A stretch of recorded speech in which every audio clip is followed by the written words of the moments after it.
Era uma vez, nos tempos antigos, quando os humanos não confiavam nos cães e só dependiam deles para a proteção.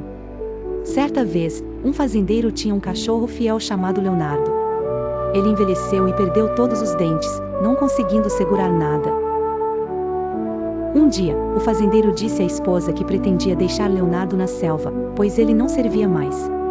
A esposa, que sentia pena do fiel cão, sugeriu dar-lhe o que merecia. Leonardo ouviu tudo e, triste, foi à floresta para se queixar a seu amigo lobo.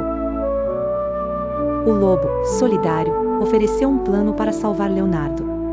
Ele disse que fingiria sequestrar o bebê do fazendeiro e Leonardo salvaria, garantindo sua gratidão eterna. No dia seguinte, tudo saiu conforme o plano. O fazendeiro viu o lobo levando seu filho e, em desespero, gritou. Leonardo trouxe o bebê de volta, são e salvo, e o fazendeiro prometeu cuidar dele para sempre. Leonardo viveu como um rei, cercado de amor. O lobo visitou Leonardo, pedindo ajuda para roubar uma ovelha. Leonardo recusou, leal ao seu dono. O lobo, irritado, mandou o javali desafiá-lo para um duelo. Leonardo e um gato manco se prepararam para enfrentar o desafio. Ao ver o gato, o lobo e o javali se confundiram, achando que ele trazia uma espada e uma pedra. Aterrorizados, o javali se escondeu e o lobo subiu numa árvore.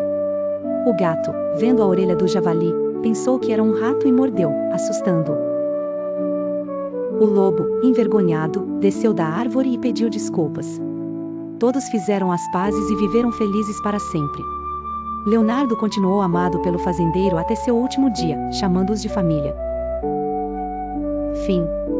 Se você gostou dessa história, não esquece de curtir o vídeo, se inscrever no nosso canal e ativar o sininho para não perder nenhuma novidade. Até a próxima!